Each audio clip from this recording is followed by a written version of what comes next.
ինչպես տուն գրցար, սիրտ իմ խելակար, մնալ միշտ այդպես առույգ ու թալար,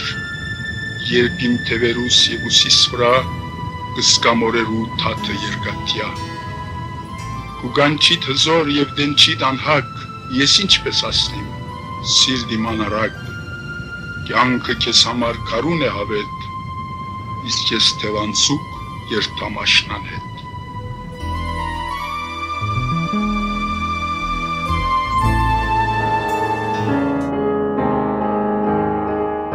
Ով է սա տղան, կուրծքը հովերուն, ճակատն անձրևին, դրան դեմ մեծ տան, այդպես վերացած ու արձանային, անոր ու սերուն, կիչն է հոգնություն, կիչն է վետ ի վետ, լույս ու մթություն, և ջուրի խոշոր կաթիլներուն հետ, կիչն է շիտ առ շիտ, դաշնակի մհին թախիծը վճիտ, տրտում շոպենի, թախիծը անշեջ, կես գիշերեն վերջ։ Ով է սա տղան, լուսավոր մեծ տան պատուհանին տակ կանգնած գլխահակ, կանձրևե հանդարտ, կանձրևե անվերջ, իր քունքերն ի վար, իր հոգիին մեջ։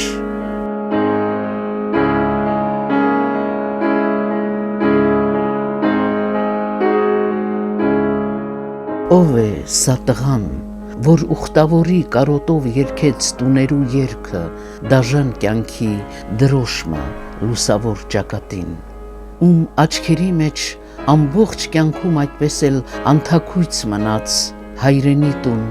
երկիր հնամյա, կմնամ քարիտ մեկ մասունքին իսկ կարոտ մորմոքը։ Ով էր տարագիրների շարքի գրկանոց տղան, մուշեղ իշխանը, ում վիճակված էր դառնալ հնամյա երկրի աստղանավորթը։ Երկիր հնամյա երկիր հայրանի, ոչ մի աստղայցար և ոչ մի լուսին, քո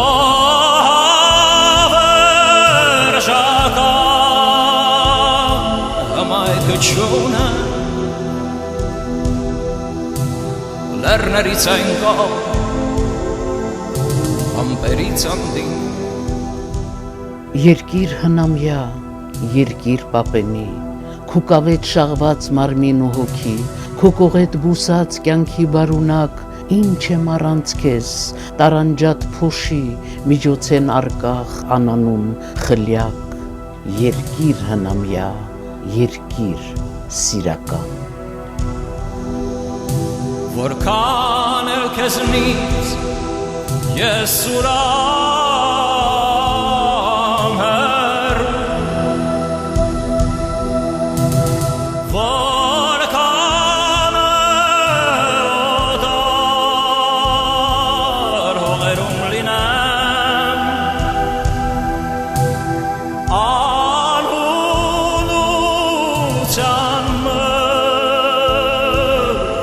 միջոցին թափում, ես քեզ կորոնեմ հայրենի դու։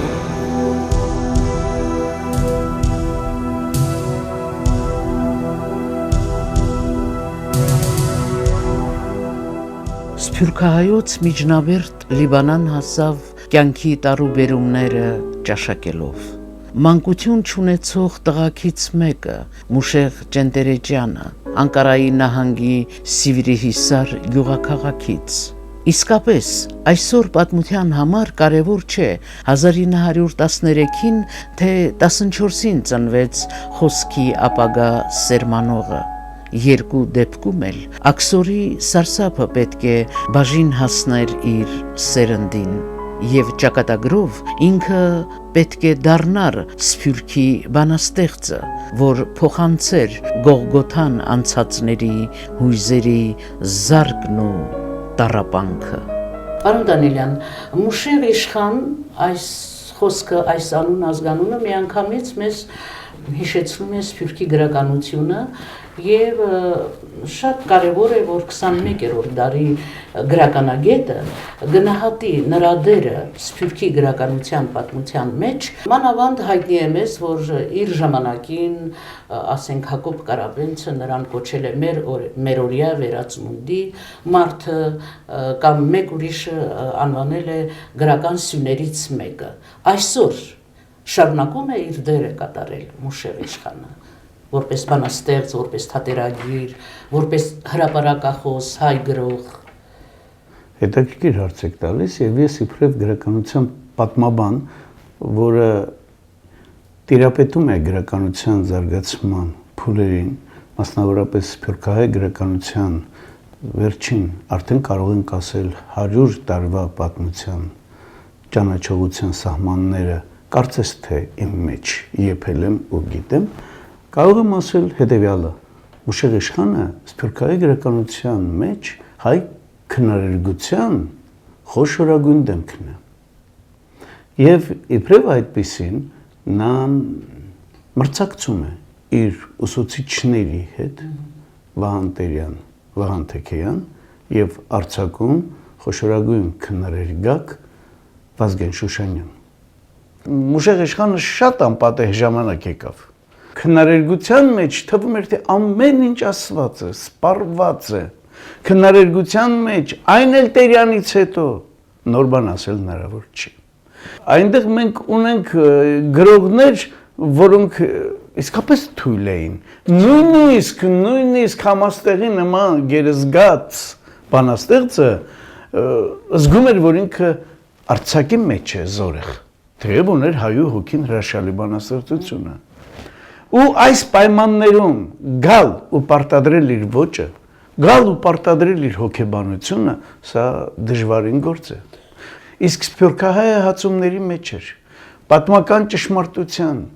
հոգու անսահման տարածքներում չկողմնորոշված, շլմորած վիճակներում գտնվող հային նա պարտավոր էր ուղղություն բերել։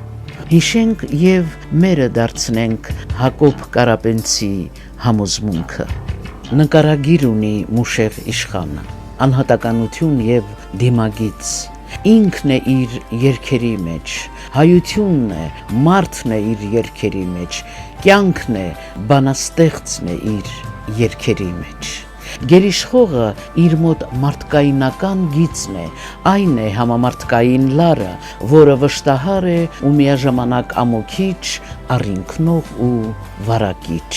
Նա սիրում է մարդուն, ուզում է փրկել նրան, սիրտը բաժանում է բոլորին եւ եղբայրության ձեռք երկարում ամենքին, որքան ազնիվ տառապանք կա իր երգերի մեջ։ Եվ ինչքան այժմեական է տառապանք շարքի այս երգը։ Սիրտս կարյունի աշխարհի ցավով, որքան տառապանք Աստված իմ չորս դիս,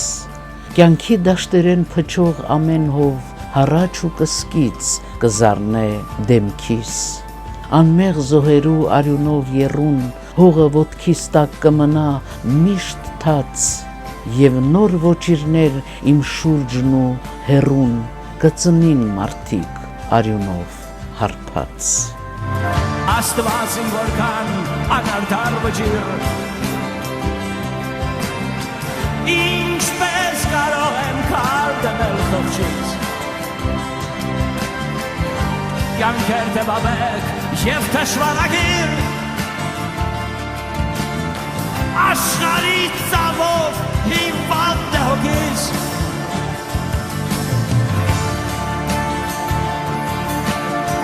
աշխարհի ծավով հիվանդ է հոգիս։ Ինքը թեմատիկ բաժանման բերեց երգը։ Մուշեղ իշխանը ներկայացրեց բանաստեղծությունը նախ իբրև տան երգ։ Փորձեց բացատրել ու բացահայտել տան խորհուրդը։ 1. Այդ տունը պապենական տունն է։ Այդ տունը օտար մեծ քաղաքների մեջ դեգերող հայ մարդու տառապանքի զգացողությունն է։ Այդ տունը լեզուն է։ Հայ լեզուն տունն է հայուն աշխարհի 4 ծագերուն։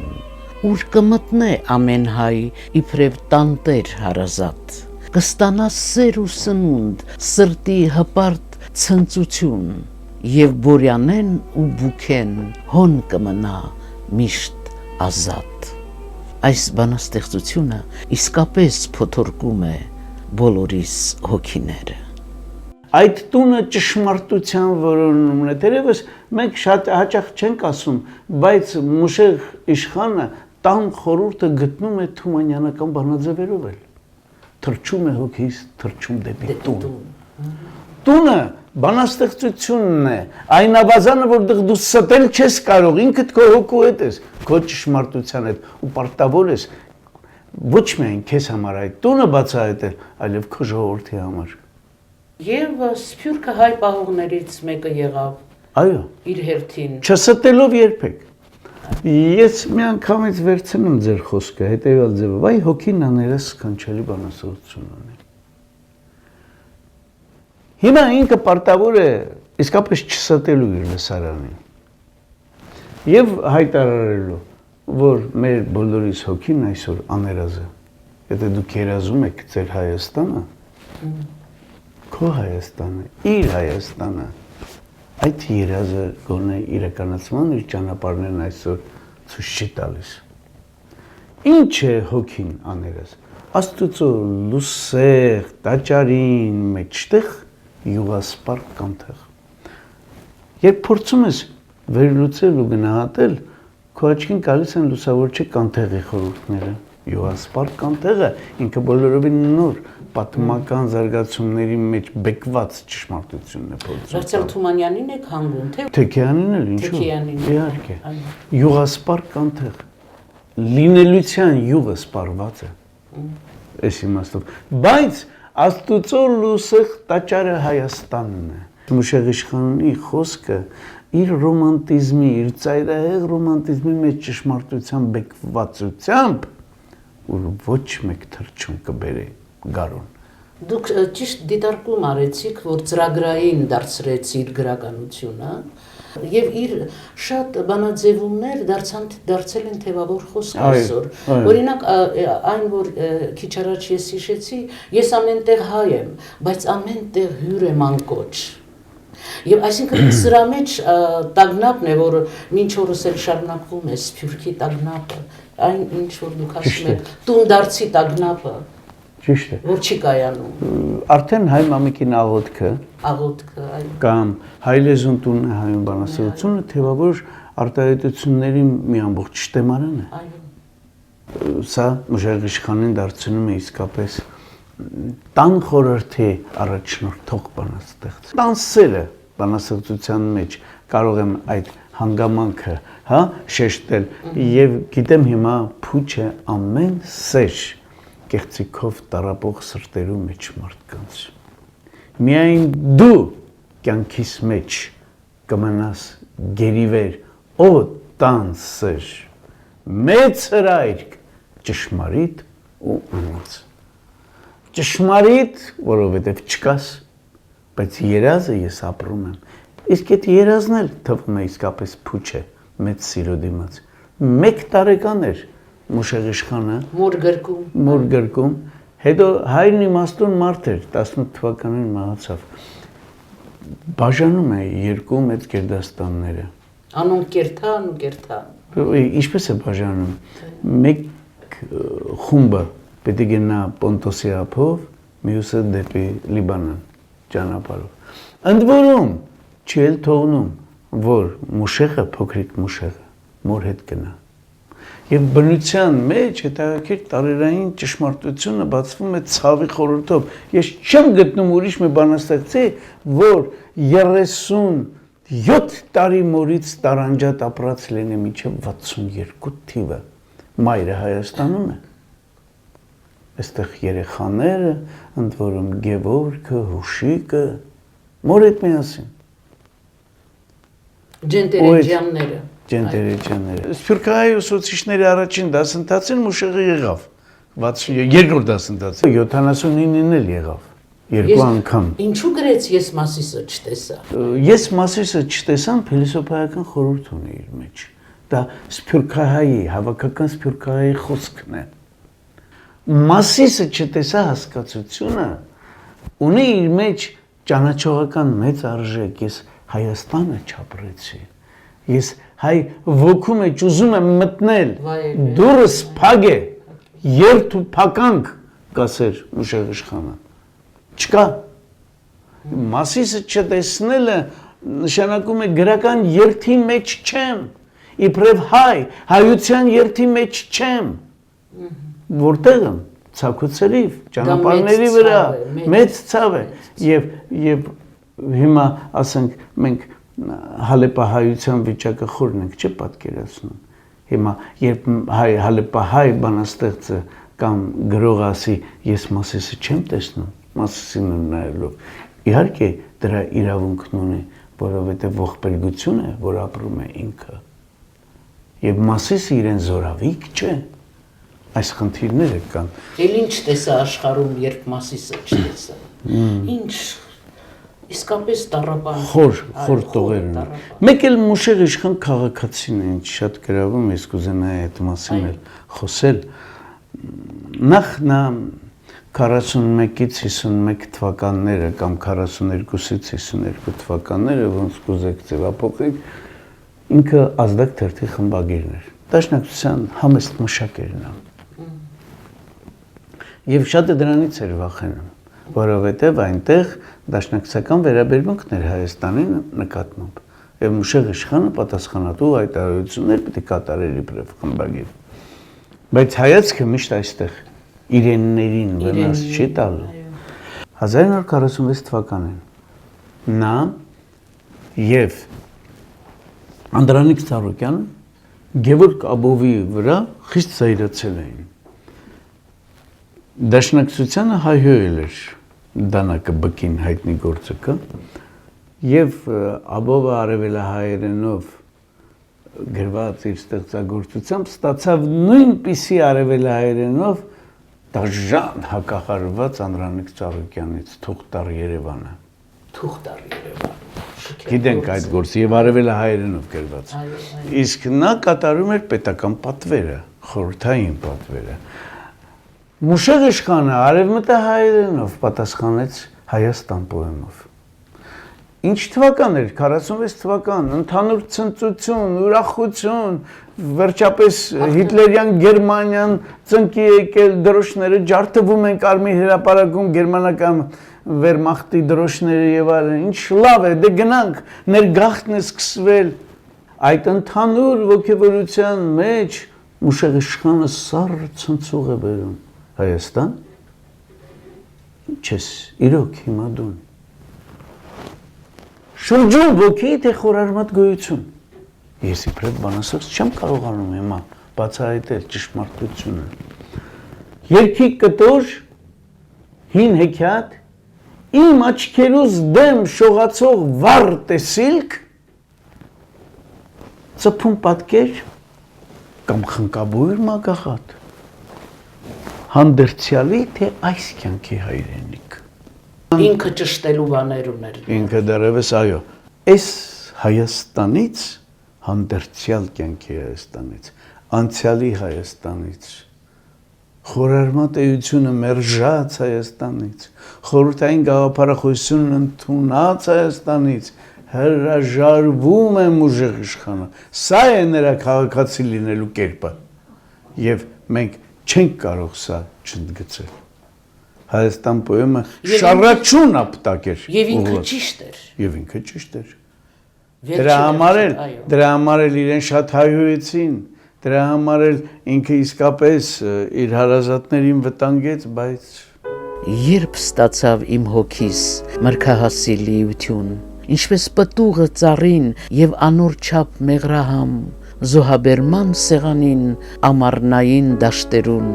այսպես պատրաստ ինալու, բաշխվելու ամեն ժամ։ Կյանք եւ երազ ժողովածուն բացահայտեց Մուշեղ իշխանի նոր տիրույթը։ Ինքն է բագինին վրա, զոհաբերման սեղանին, պատրաստ է նա ամեն ժամ բաշխվելու, մարդկանց որպես շռայլ արբշիր այգեպան, որպես զավակը Հայաստանի։ Ես զավակն եմ Հայաստանի, որուն հոգին ավետաձայն զանգի ղողանջ կթևած է եթերին մեջ, որուն հավատքն աղոթակես գմբեթ ու խաչ, կհամբարնա վեր դեպի սիրո արևն անշեջ։ Ես զավակն եմ Հայաստանի, որուն դրոշն արյուն լվա ծածանեցավ կիրճերու մեջ և սարեսար հերոսներու դյուցազնատիպ ուսին վրա։ Ես զավակն եմ Հայաստանի։ Մուշեղ իշխանը երբեք չհուսահատվեց, ընդհակառակը խենթ կարոտով գտավ, ձուլեց դյութական կյանքը սիրելու գույները։ Ողջույն քեզ կյանք, դուն շքեղ փառք, դուն հաղթանակ, ողջույն ցավիտ, հառաչներուտ ու խավարիտ, ողջույն ծափիտ ու ծիծաղիտ ու լույսերուտ, ինչպես որ կաս մերթ արտասուկ և մերթ ժպիտ։ Քաղաքացի Մուշեղ իշխանը ինձ համար հետաքրքիր է, որովհետև մենք չտեսանք նրա եւ հայրենիքի արձագանքը։ Նրա մեջ հայրենիքի եւ հայրենիքը նրա մեջ արձագանքի առումով հայրենիքը այստեղ մի քայլ առաջ գտնվեց Մուշեղ իշխանից։ Եվ այս իմաստով շատ խոր իմաստ է Գարեգին առաջին ամենայն հայոց կաթողիկոսի այն ժամանակ մեծի տան Կիլիկիո Գարեգին երկրորդ կաթողիկոսի նշանավոր խոսքը 90 թվականին մահացավ Մուշեղ իշխանը եւ ինքը հետաքրքիր ձևակերպում տվեց իրիկնալույս ռումբերուն տակ ժողովածուի առումով, ասաց սիրելի Մուշեղ, իշխան հայ գրի, դու մեկ անձ էիր, կդասավանդեիր մեկ վարժարանին մեջ, հիմա երբ մեռար, կերպափոխվեցիր, բազմանձն դարձար,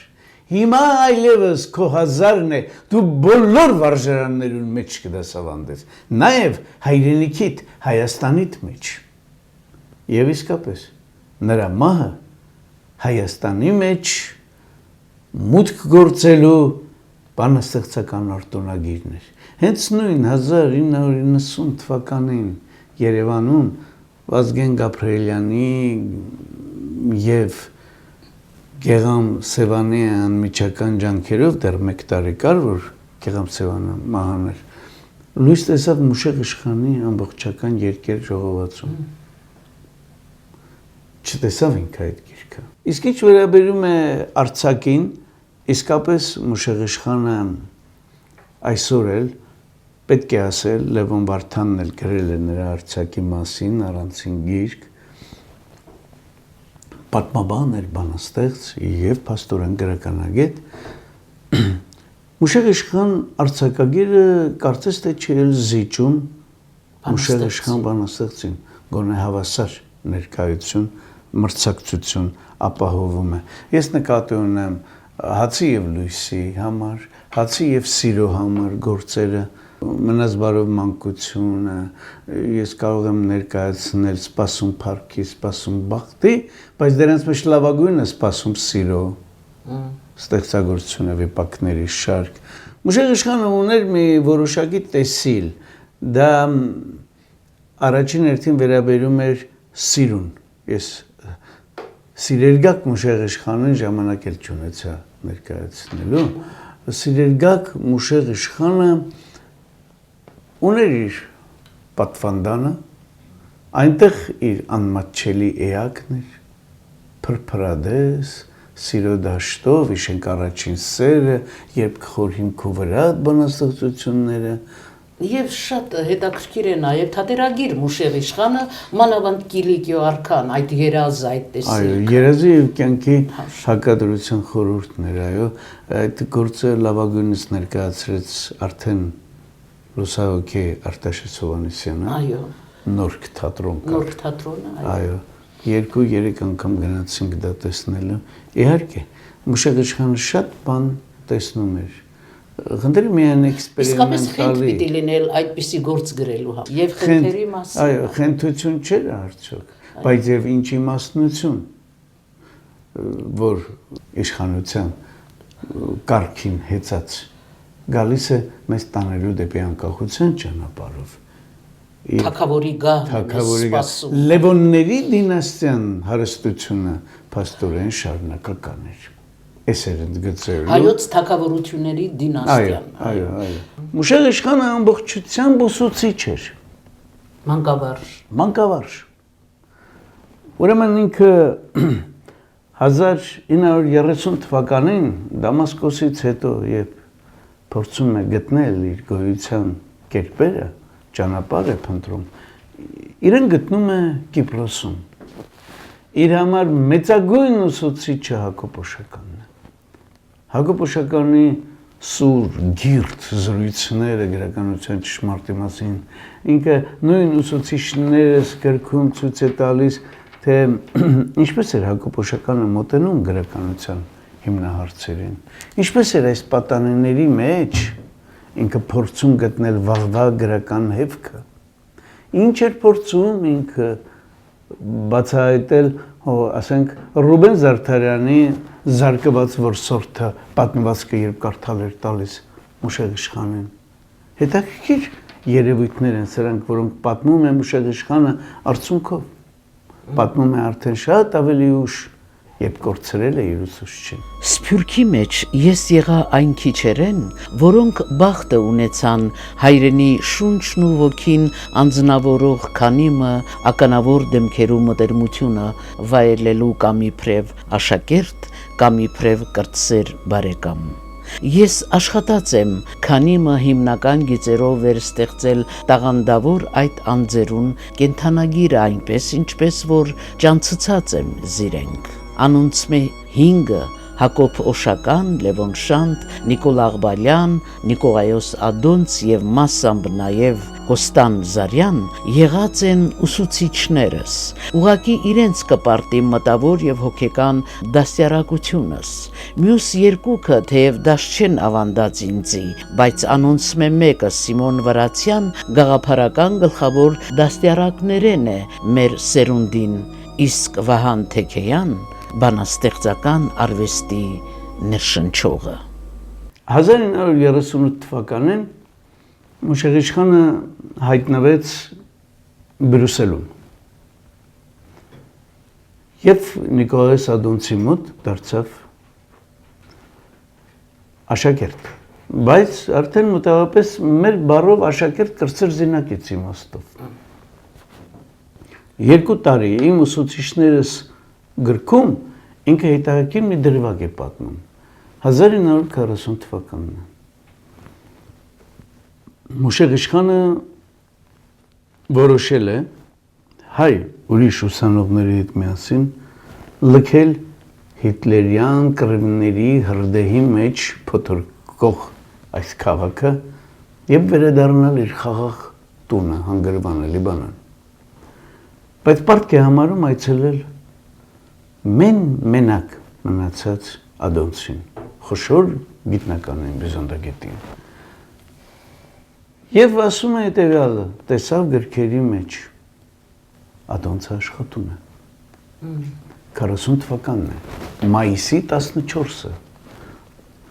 Ու երկվությունների շարք է ապրում Մուշեղ իշխանը։ Լավ, ինքը լքում է այս մարդուն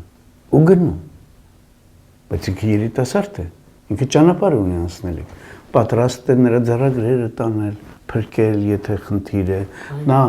պատրաստ է իսկապես գնահատության ճանաչումի քայլ կատարել, սատար լինել ծեր ուսուցիչին։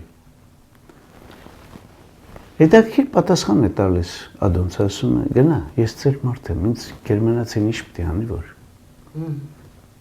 Թեկուզ գնաք Փարիզ, ոչ, ես կմնամ այստեղ։ Ուղիղ 50 տարի հետո 1990 թվականի մայիսի վերջերն են եւ հունիսի սկիզբը, հունիսի 12-ին մեռնում է մենության, ցավի, տառապանքի, գրքեր սիրելի բանաստեղծության վերջին տողը գրելուց հետո Մուշեղ իշխանը։ Այն ժամանակ մի աշակերտ չկար, որ գար իր կողքին ելքեր ցույց տալ։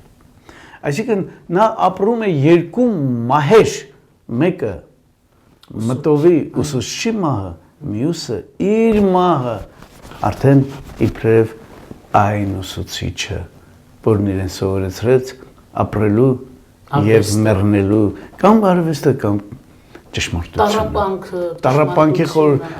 Ինչպես է վախճանվել Մուշեղ իշխանը, ոչ ոք չգիտե։ Ինչպես է երկյուղել վերջին բանաստեղծության վերջին տողերը գրելիս։ Գրքեր սիրելի, գրքեր մտերիմ, մենք տարիներով եղանք միասին, դուք պիտի մնաք, ես պիտի մեկնիմ։ Հայ ժողովրդի մեծագույն ողբերգության մեծ եղեռնի նախորեին էր նա աչքերը բացել աշխարհի դեմ եւ փակեց, երբ իր ժողովրդի սիրտը դարձյալ ողբերգությունների ցավից էր բսկտվում։ Սումգայիթ երկրաշարժ Արցախյան թնջուկ։ Մուշեղ իշխանին նվիրված հիշատակի խոսքի մեջ գրում է Վահագն Դավթյանը։ Չգիտեմ ինչ ասեմ, խաղաղություն մաղթեմ Մուշեղ իշխան բանաստեղծի աճունին։ Նա այնքան տագնապ, այնքան տանջալի հարցականներ տարավ իր հետ, որ հազիվ թե կարողանա խաղաղ ննջել օտար հողում, հազիվ թե օտար հողը թեթև լինի վրան, ուստի լռեմ ու ինքս իմ մեջ խորհեմ, որ կգան հայ ժողովրդի համար բարեբաստիկ օրեր ու նա աշխարհի տարբեր ծագերից կհավաքի տուն կբերի իր բոլոր նշանավոր զավակների պանդուխտ աճունները ու կհանձնի այս տառապած ու աննվաճ հողին։ Տուն կգա նաև Մուշեղ իշխան բանաստեղծի աճունը, կհանգչի մայրական հողում մոր աճունի կողքին ու խաղաղ կլինի նրա նինջը, թեթև կլինի հողը նրա վրա, հող, որ իր բանաստեղծ որդու աճունով քիչմը ավելի կհայանա։ Աշնան հարուստ պարտեզներից ամեն անգամ, երբ կքաղես մրգերը հասուն ու մեղրահամ, հիշիր, որ ես քեզնից առաջ այնտեղ եղա եւ շուրթերիս վայելքն անհուն հող է հիմա։ Եվ աչքերիս լույսը պայծառ հող է հիմա, եւ ձեռքերիս հրայրքը վառ հող է հիմա, հող է հիմա։ Երբ սիրավար եւ հիացիկ կնայես դուն գարնան շքեղ ծաղիկներում ու ծառերում հիշիր, որ նախ քեզնից առաջ այնտեղ անցա եւ աչքերիս լույսը պայծառ հող է հիմա։ Աշնան հարուստ պարտեզներից ամեն անգամ երբ կքաղես մրգեր հասուն ու մեղրահամ հիշիր, որ նախ քեզնից առաջ ես եմ տեսել եւ շուրթերիս վայելքն անհուն հող է հիմա։ Երբ կգրկես թևերիդ մեջ դու հեշտագին լուսամարմին եւ վարսակել սիրո հոգին հիշիր, որ նախ այդ հարբեցման ես տիրացա եւ ձեռքերիս ռայքը որ հող է հիմա։ Մուշեղ իշխանը այսօր էլ մեզ հետ է, որպես բանաստեղծ, արձակագիր, հուշագիր, մանկավարժ, որպես ուխտավոր, ով ամեն ապրիլ 24-ին բարձրանում է նահատակած հուշարձան հայացքը Տերզորին, որ է ամբողջ կմախքներու սև ոստան։ Եկուր տղաս, եկուր մտնենք միասին մեծ սուքեններս խորհրդալի սամատրան, որ կկանգնի արևուն տակ ու լուսնին իբրև անթաղ նահատակած հուշարձան։ Նրա ամրոցը հայ մշակույթը եղավ, Եվ ժամանակը Մուշեղ Ճենտերեջյանին զգեստավորեց իշխանական պատմուճանով։ Բյուր խոնարհում նրա գրչին ու հիշատակին։ Երբ որ շահես բազում կանցեր ու հաղթանակ Եվ ճակատիդ տնեն ոսկե պարավսակ Հիշիր, որ նախ պարքի դապնին ինձ է տրվել Եվ ճակատիս ծորքը վջիդ հող է հիմա